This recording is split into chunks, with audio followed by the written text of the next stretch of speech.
Greetings, ladies and gents, and welcome to this latest narration of the web series The Nature of Predators. If you're new to this series, there is a playlist listed down below in the description. And as always, I hope that you enjoy. Chapter 150. Memory transcription subject, Captain Sovereign, United Nations Fleet Command. Date, Standardized Human Time, March 7th, 2137. I was proud to serve amongst the multi-species crew. Back in my days presiding over my own starship, the Federation had been the emblem of unity, the glue holding the galaxy together from the collapse at the Arxol's claws. I didn't spend much time thinking about my own kind until Lyseth and Hunter both prodded me for stories on the Vidlings yet today. With the lockdown on the ship, I probably shouldn't be dwelling on days long gone and now obliterated planet. The truth was, I hadn't felt much like a Gojid since long before what happened to my family. I'd become detached from my culture through exposure to other species. That was ironic coming from someone who'd been at the right paw of the Prime Minister, wasn't it? Writing it all off as depraved was easier, without the requisite to pass it along to my daughter. I'd been telling Vicent and Hunter about the Gojid holiday called Caelrin, where the children would receive gifts left and buried by the spirit of youth. A supposed aspect of the protector that was really parents, reserving that feeling of mysticism for the kids.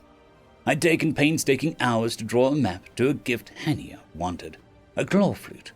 I recounted digging on my paws and knees in the middle of the night, with my burrowing claws churning up red clay outside our settlement of Lyrin Orchard. Hunter sarcastically asked if every town was named after orchards, before Viceth lashed him in the ear with a tail. The town nomenclature was just a generic and uninspired as everything else Gojids named. No, I didn't think a species with such poor aptitude for naming stellar observatories had any right to judge. Very large telescope, granted. Humans at least had telescopes, which was more than Onza could say, but they could use a little humility. Regardless, I found my mind lingering on a culture I'd lost all interest in, the ancient Arxo of all creatures, called Caelrin a delightful tradition. What madness was the galaxy coming to? How could I ever get past the lies and deceit to determine if there was any beauty in our culture? Tyler jostled me, forcibly snapping me out of my stupor. "You, Sovereign, we're under attack, and we need to be alert once they get onto the bridge. Quick sucking on your thumb." "He doesn't have thumbs," Carlos chimed in a second before I could snap the same line. "But he's happy to suck on his claws. Think we should get him a pacifier?" "I do. Every time he says primitive, stick a pacifier in it." Yeah. If you give me orders, it'll get done, sir." I attempted to shake off the emotion stirred up by my abruptly ended video call. A not insignificant part of me would have preferred to be with Hunter on Earth, acting as the father figure I missed being so much. I owed a debt of service to the Terrans, and I couldn't let myself forget that I hadn't earned sitting in a swaying chair on a porch. "Where's the atavist?" Tyler scrunched his nose, rubbing the region in his translator in part. "Atavist. Must have plucked that from someone else's feed, 'cause I don't know that word." "Don't tell me. Carlos, I'm consulting the good old search engine." The male guard raised his tattoo arms innocently. "I believe that you can figure this out on your own. You're a big boy, sir." "Very big," I agreed.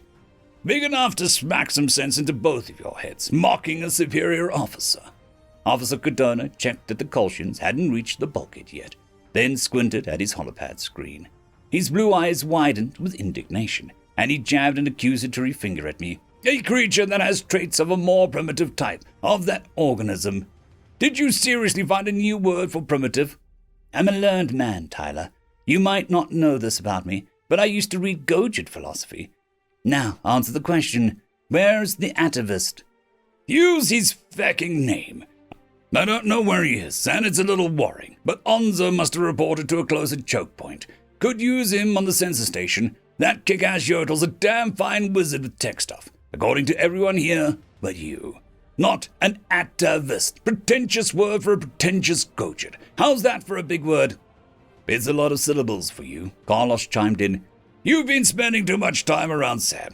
You got no chill now. I just try and talk like a normal human being. Nobody sane uses words like that in a conversation. I'll give you two some orders. Point your guns at the door in perfect silence, and think how lucky you are that your commanding officer is so forgiving." Humans are strange. It seems like they're the most chatty and raucous in the moments right before danger. Whatever you say, sir. I turned my expression serious and tried to focus, despite wishing that I could return to my off-duty call with Hunter and Viceth. My hatred for the Colchians was a solid destruction after seeing how they tormented so many species and held an entire planet hostage back in Koa. Do we have a plan to deal with them? The sandy-haired predator shrugged. Shoot them all. That's a good plan. I was hoping you would say that too, sir. They're fish in a barrel, Carlos offered, with a metaphor that had darkly predatory implications. The male guard had always been sympathetic to me, so it was easy to forget how connected to hunting culture even a human like him was. I doubt they've seen combat action before, and if they have been on some Black Ops missions, it wasn't against a real enemy. They made sure they neutered every other race in the galaxy. That ain't helping them here. We're not just gonna roll over like a dead cockroach. Besides, home field advantages with us. We chop them all down and we go look for Onzo as soon as the coast is clear, Tyler said. I turned my attention to the camera feeds manned by Terran comms technicians, who were relaying live information on the enemy's location. The Colchians had broken up into 2 teams, with the largest on a direct course for the bridge. Strange events were baffling the smaller group on a different display, who were bogged down in the cartloads of foam. Some stealthy operatives must have gone off to spring this trap and gunned down the enemies who moved towards the rear of our vessel. Humanity wouldn't want any area to go uncontested, even if it wasn't of strategic importance. Deep in their fighting spirit, it was still their territory. The comm station was tracking the party en route to our location and hounding them with devious machinations built into our walls. Turrets blazed at Colchians snaked around one corner, pumping a few soldiers full of holes before they could blink. The team ducked back to what they thought was safety, to have an automated gun roar to life from behind. It would be hilarious if they were picked off before they got you, even if Tyler had got me riled up to take them on. The enemy group found cover in a small storage closet, however, and set off EMP charges to prevent the massacre from worsening. Several bodies were sprawled on the floor, but the heartless bastards made no efforts to revive any comrades that couldn't move on their own. I remember how I used to say that Orcs will have no regard for life. That's true, at least with the monstrosities that they are today. But these Colchians don't have the nurturing brain cell in their skulls either. As my mind brought up my recollection of Kelrin again, I wondered if I could be helping my daughter bury presents for her own children, had it not been for the Colchians and the Farsoul. All the pain in the galaxy traced back to those meddling bastards, and the Uffa natives were here to perpetrate a further legacy of death and destruction. If they'd sabotaged a ship, getting my protege Russell to make it look like humanity attacked their friends, how many praised lives would they sacrifice to point that claw at Earth? We were going to take this mission all the way to their homeworld, free Slanek, and return to a safer galaxy so that I could help Hunter adjust to the Sentry, like I promised. I have no qualms killing as many of these emotionless monsters as possible. The way I thought about predators before discovering humanity, I could see all those traits within the Colchians, clear as day. There was no mercy or negotiating with them. They imposed their way and killed anyone they didn't have a viable use for. Maybe they disguised their brutality a bit more than the Dominion, but the manicured worlds they created were cattle pens just the same.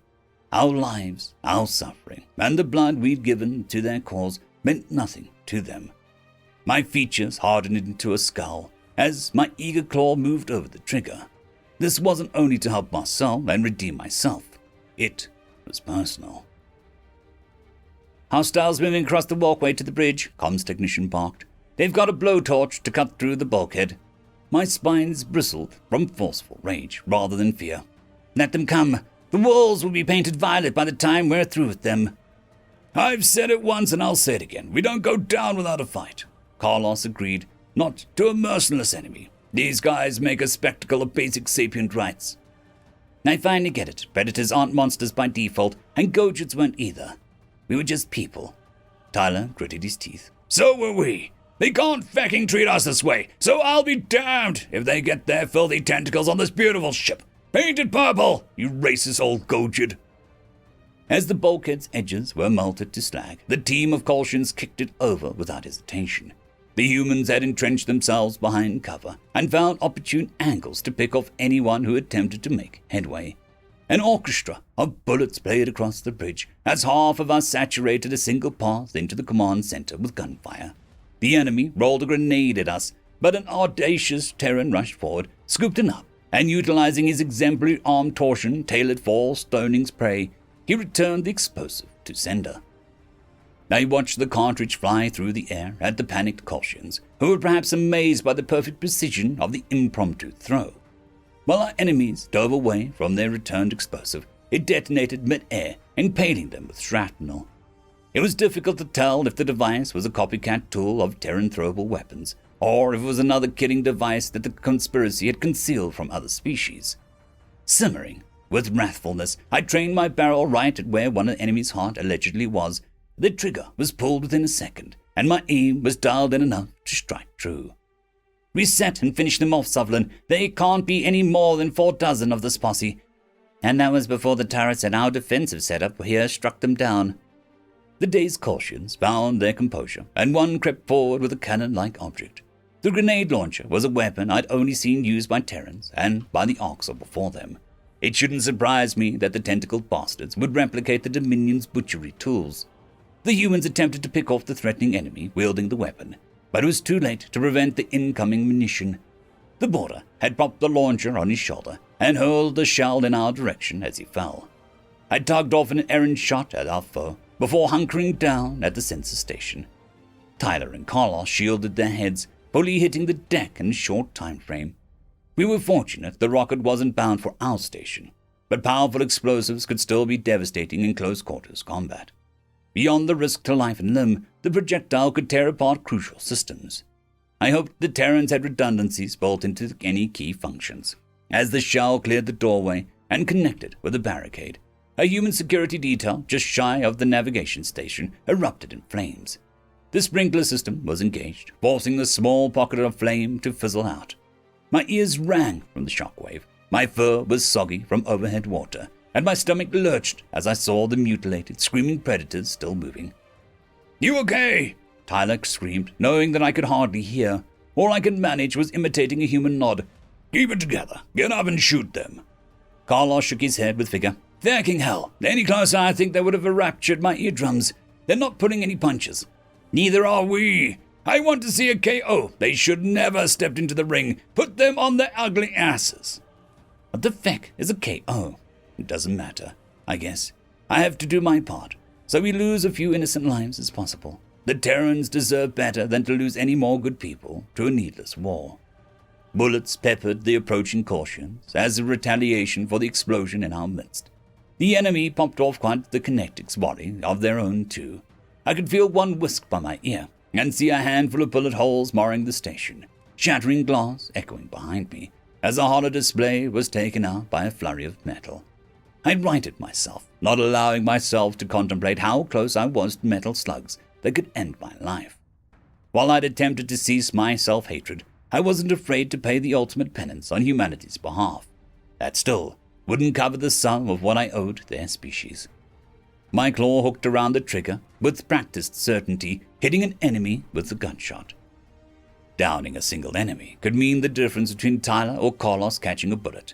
I watched the blonde human take his own mission shots, his binocular eyes hungry for a target. Carlos's bear tattoo was facing me as he inched forward for a better angle. In the chaos, it was tough to tell if he was reasonable for any of the blood-spurting Kolshians. I popped off several shots in quick intervals, hoping to hit enemies with haste. The bridge was in disarray, with carnage in the fray's wake. Predator bark sounded through the air, calling to wounded comrades, alongside pained emissions from the enemy's side. "Whoever can mop up the other side the quickest will be victorious. Right now, that looks like us, but we can't get lackadaisical." The humans closest to the ravaged entrance had taken the most hits. Captain Monahan was behind a tactical map display with a sidearm drawn.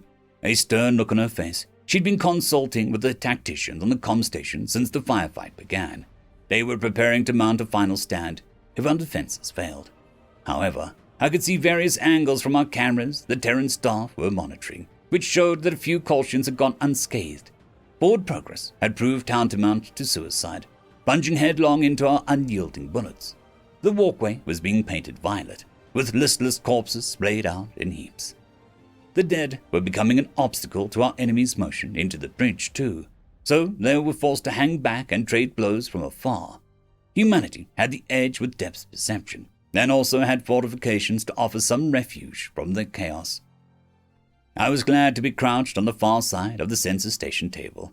At least there was something between me and any munitions flying through the air. My own shots towards the discombobulated borders were staccato pops, sent as soon as I could switch between marks. The screeches and yelps were becoming much stronger on the hostiles' end than ours. With Gaussian ranks getting decimated, self-preservation was kicking in for the sparse survivors. The bullets shredding our walls had ceased, but the predators didn't slow down because of the lull in enemy fire. If anything, our barrage became more energetic, determined to drive these raiders out of our ship. The humans were a merciful species, but this was the shadowy tentacle of a government that had spit in the face of their good intentions. There would be no restraint in finishing the job and seeking retribution for the malevolence. "Listen up, not one of them escapes or becomes a stowaway on the ship," Captain Monahan decreed. "It's not enough that their insertion failed. We defend every piece of UN territory like it's Earth. Zero tolerance for attacks. Move! Comm stations, keep us posted on enemy movements and escape attempts."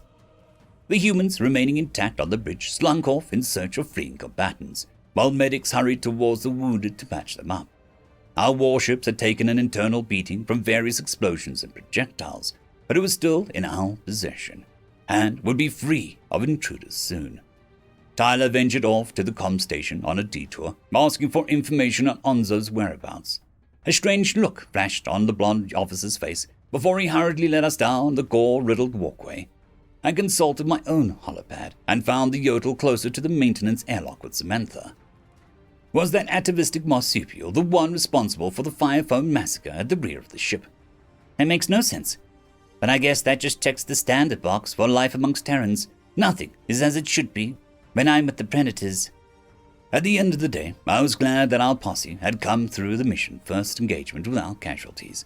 I'd grown to care for the alien soldiers I worked with, and I wanted to see offers fall alongside each of them. For the Gaussians' bold-faced attempt to swing the war in their favor, turning out as a miserable failure, I hoped that it was a sign of what was to come. End of chapter. There is a new legend on the horizon. Blueberry Cat has taken the T6 Patreon spot. Thank you very much, and I'm sure that I speak for everyone when I say that.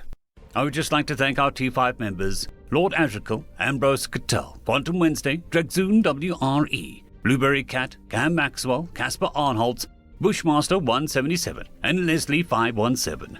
Thank you very much.